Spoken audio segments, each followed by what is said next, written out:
Hi, Cancer, Sun, Moon, Ascendant, or Venus.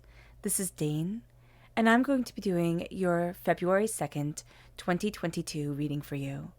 Now, I ask if this reading resonates with you. Don't forget to like, comment, and subscribe.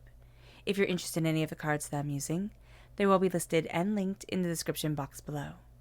Now, before we begin this reading, let us clear the energy space, raising our own energy vibration and releasing any negativity. So take a nice deep breath in, exhaling whenever it feels comfortable for you.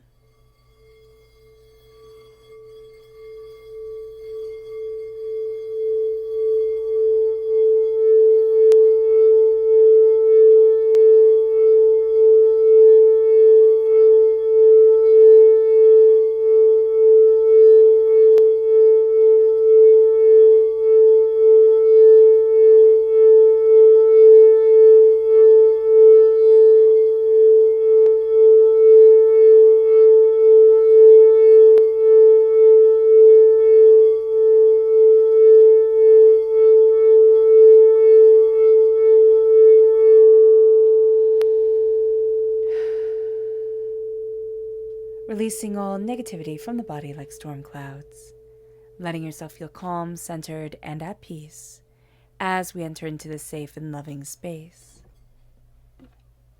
So let's see what the tarot has to say.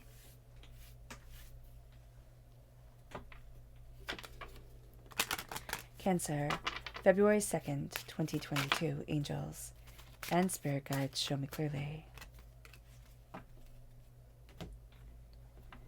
Angels and spirit guides show me clearly.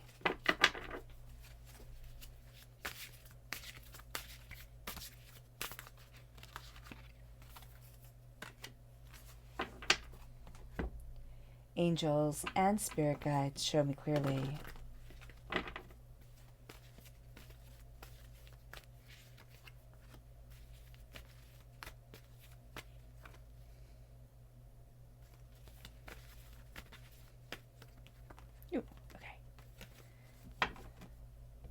Angels and spirit guides show me clearly.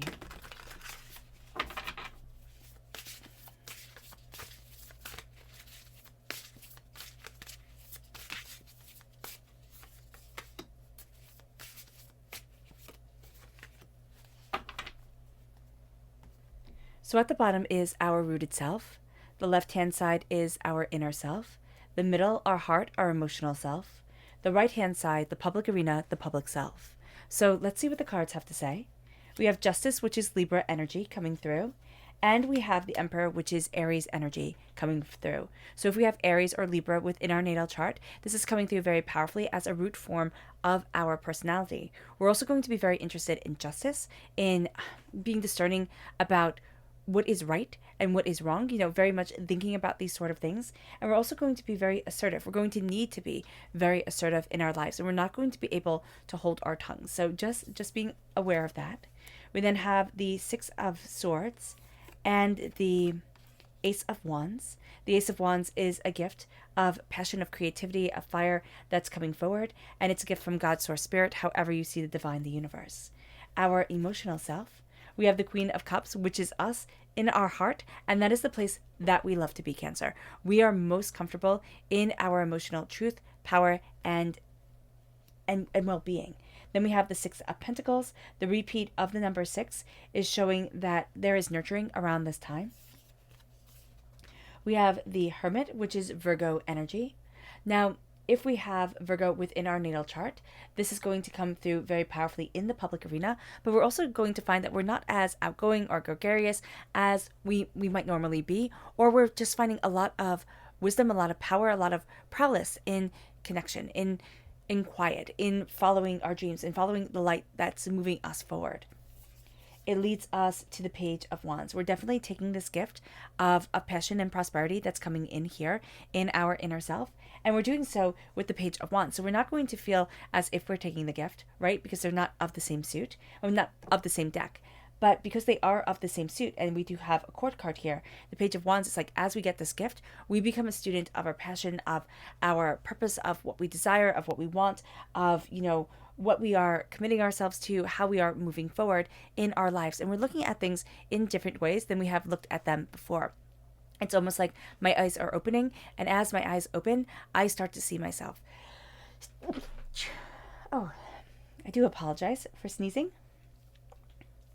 Sorry about that. Okay, so let's look at the energy we need to be mindful of during this time. Angels and spirit guides, show me clearly.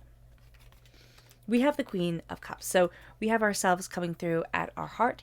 And now here we have ourselves coming through and saying, you know what, be mindful. Be mindful of being overly emotionally invested in things.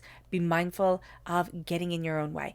Be mindful. And that's what we're being told here. Just to be mindful. Just to be mindful, even for as much as we care during this time. And I know that sounds like maybe a terrible thing to say, but it isn't. It's kind of like be a little bit less willing to believe exactly what is being told to you, and a little bit more suspicious, like if you want to use that word, that is look at things and don't think I can fix that, I can change that, I can heal that. Look at things and say, what is the energy that is here? Like, how is it that if I go into that situation, what will that do to me? You know, I cannot fix everybody's problems. And that's going to be something that's very powerful for us. That realization, that intention, that understanding. It moves us to our chakra energy. Angels and spirit guides, show me clearly. And this is truth. Yeah, that's exactly it. So this is the throat chakra. And during this time, and in our lives just in general, we need to speak the truth as we see it. You know, and sometimes our perception of reality is not the same as anybody else's. So it's not making huge declarations in a public space. It is saying, what is the truth that I see? You know, what is it that I need to say? Where is it that my voice lies? You know, who is it that I am? And this is also saying, speak the truth. Like, live by certain values, certain rules that are right for you. It doesn't have to be an orthodoxy. It doesn't have to be the way you were raised. It's like, this is what is correct for me. And this is how I'm empowering, how I'm moving myself forward, how I'm embracing my blessings. And that's going to be so important, because so often we're going to think like, oh, I can just change myself to make everything easier. And on the 2nd of February, you know, the angel number 22, we are being told that our angels are right there. They have our backs, they're by our side, and our angels are telling us that we're on the right track. You know, so as we connect more and more with the truth of who we are, you know, we connect more and more with what needs to grow, what is becoming, and what is empowering us within our lives. This becomes a time where we see our dreams starting to become reality. Our angels are telling us our dreams are becoming reality. And that doesn't mean all of our dreams will come true, but it does mean that we start to see things a little bit more clearly. We start to see things a little bit more powerfully.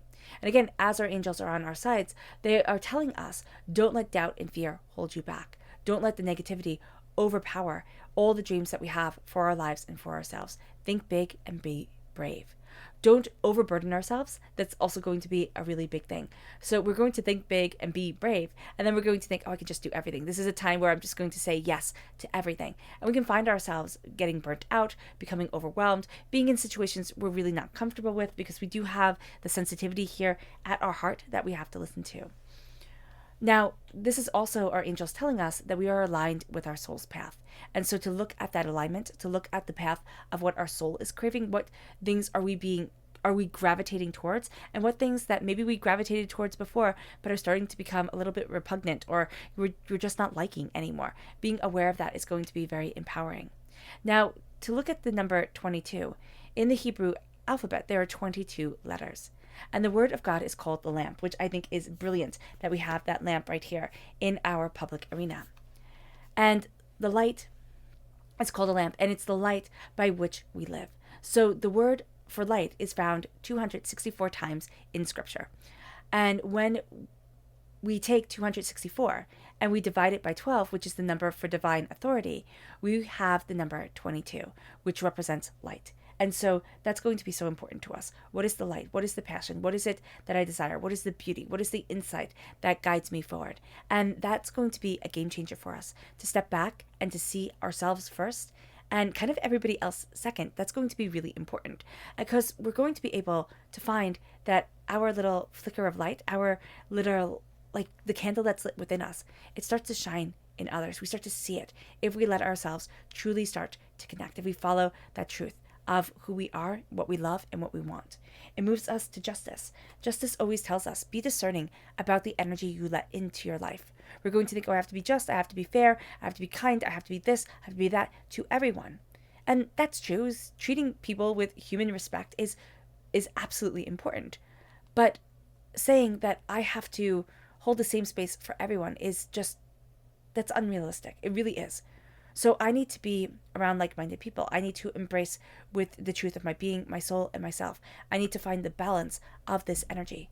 How Spirit always shows it to me is like, if you're going to leave your house, right? You open up all the windows, you open up all the doors, you put on social media, I'm going to be gone from this hour, wish me luck type of thing. The house is open, wish me luck. And you got robbed. People would be like, well, of course you got robbed. Like, that's the logical conclusion. But what Spirit is saying here is that that's what we do with our emotional self.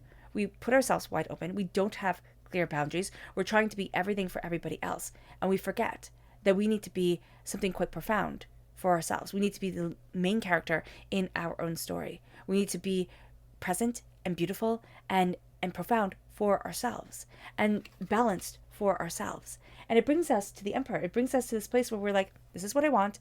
This is what I need. This is what I'm saying. I might be overwhelmed. I might be afraid, but I am brave. And that's going to be a thing that is quite strong for us. The Emperor, a good Emperor, is brave and is strong and sees for their people, right? And sees for themselves and lives as an example. And that's what we want to be. There's an old saying, I don't remember what stone it was written on, or if it was written in Gilgamesh, I can't remember. But it says, a ruler is better to be feared than to be loved. And back in ancient times, up to relatively recently, that was true. If you had that fear to you, if you made people respect you, then that became your power. But our world has changed quite drastically. And when we are embracing the Emperor, we're embracing, what do I rule? What do I love? What do I want? What do I need within my life? And how do I move me forward? And it's saying here, love is important. It brings us to the Six of Swords. We're taking up our knowledge. We're taking up our understanding on the inside.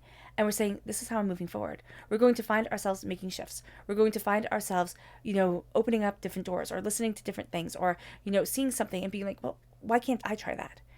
And going on this journey that does feel extraordinary at times, but is absolutely brilliant and powerful for us. And it brings us to the Ace of Wands. And it brings us to this place of passion and power and insight and ideas and tenacity and brilliance. It lets us shine. And as we are shining, as we take this gift from God, Source, Spirit, however we see the divine, the universe, we start to see ourselves more and more. We start to accept ourselves more and more. But we also start to see that light. Think of this as the torch in the darkness. We start to see that light illuminating our way, which is what the number 22 is really telling us. What is the light that is guiding us forward? What is the way that we are having our doors opened? And we can do the simple meditation, which I absolutely adore and have just started to do, of lighting a candle and just looking at that flame, looking at that flickering flame, and letting myself meditate with that as my guide, just slowing the breathing, becoming very centered within myself. We're going to find that that is a way where we can connect with our passion. We can connect with the roadblocks in our lives. And it brings us to the Queen of Cups. We're coming forward as the most compassionate, and we're represented by the most compassionate, beautiful queen. And here we are cloaked, we are robed in our heart chakra. So as we're embracing our heart, as we're embracing what we love, as we are embracing what we desire, we're looking at the chaotic emotions of the rest of the world.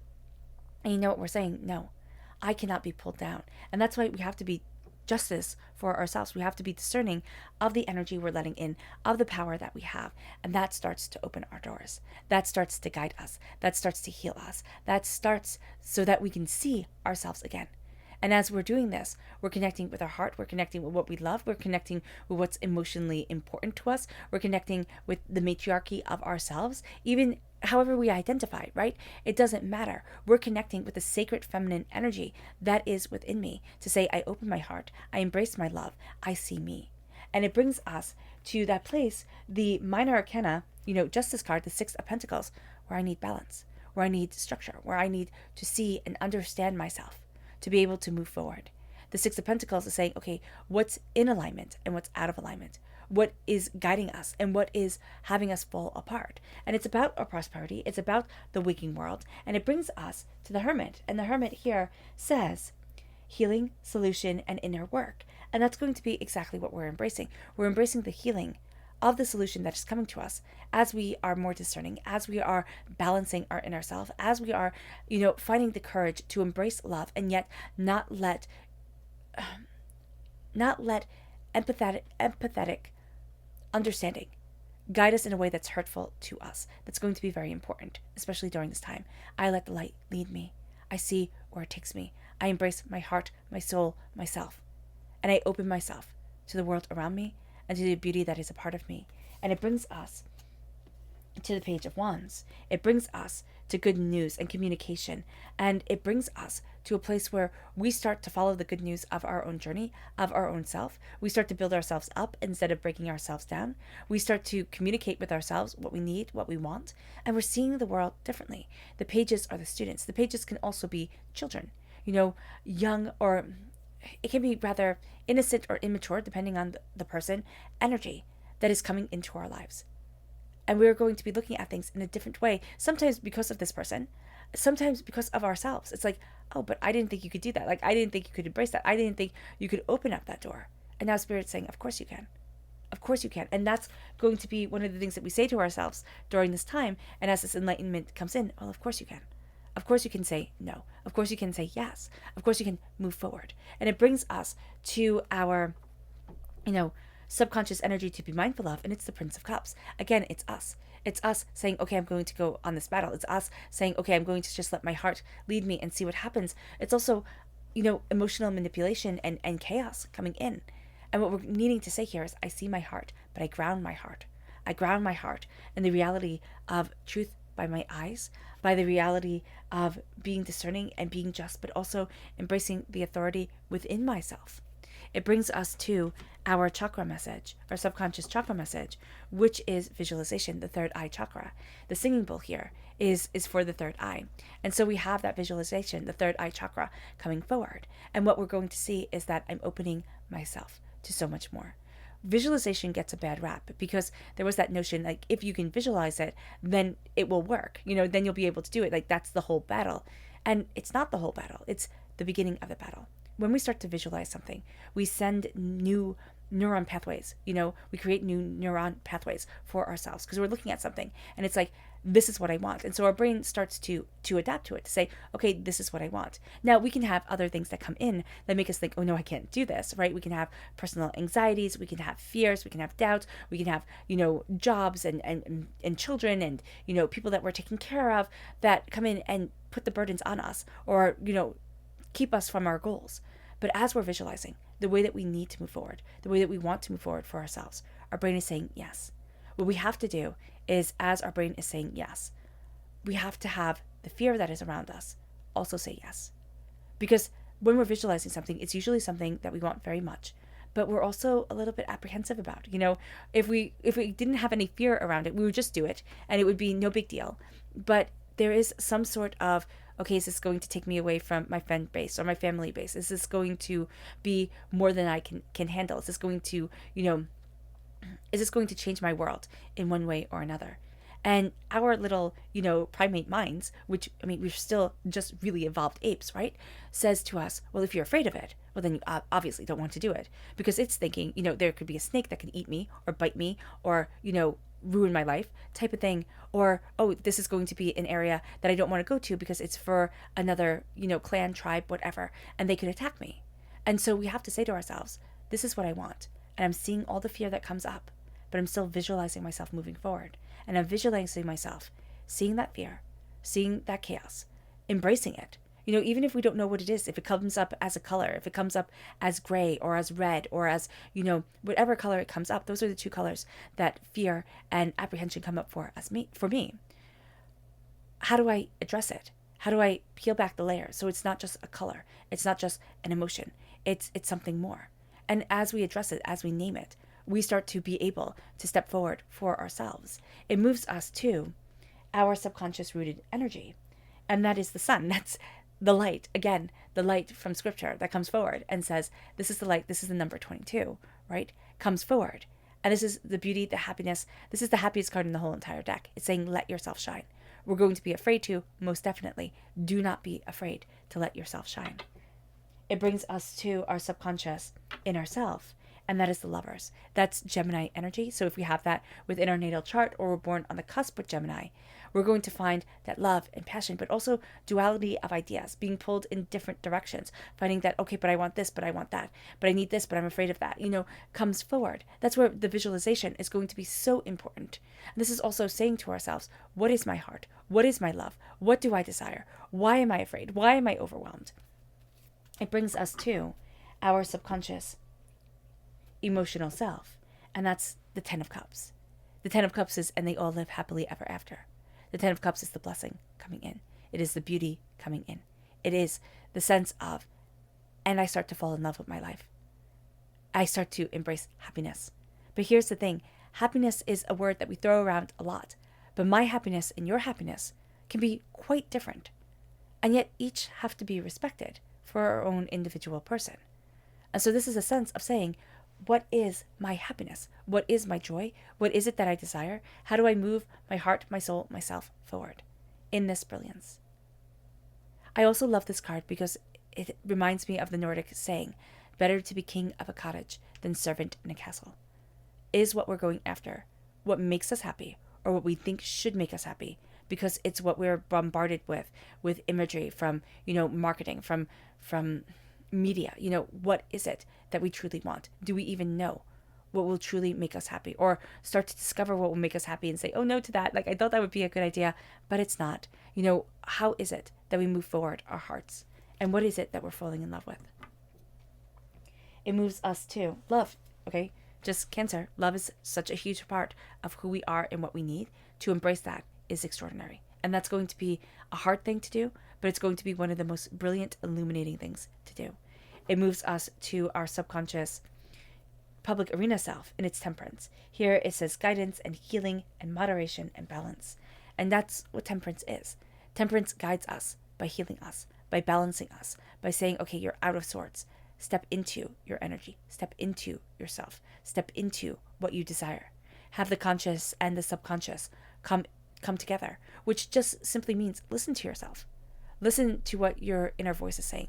Listen to what it is that you desire. Listen to who it is that you are and what it is that you want. Temperance is Sagittarius energy. Gemini and Sagittarius are sister signs. So this energy coming forward is going to be like, okay, my subconscious can almost feel like it's warring with itself at times, because sister signs can build each other up like sisters and be your best friend in the whole entire world.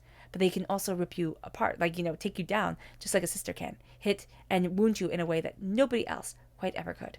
So just be mindful of this during this time as we're finding our balance, but as we are also embracing our passion. All right. All right, Cancer. I hope this reading has resonated with you. I wish you nothing but light, love, peace, and happiness. May harmony always be with you. I'm sending loving, healing energy to each and every one of you. I love you all, and stay safe. Let's end this reading with a meditation, a clearing away of negative energy, a raising of our positive energy as we embrace the power and the intensity of this time and of ourselves. So take a nice deep breath in, exhaling whenever it feels comfortable for you.